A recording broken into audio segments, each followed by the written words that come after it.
Hello, in this video I'm going to show you what is a VSCO member.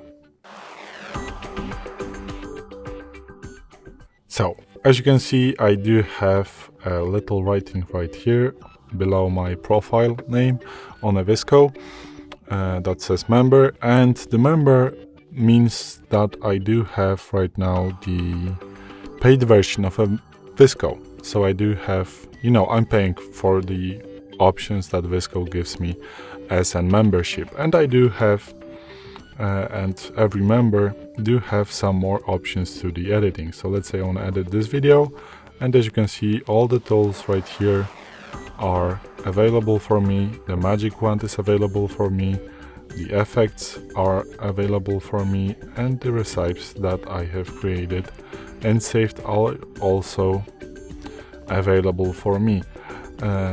And also, sorry, let's go back to my profile. I do have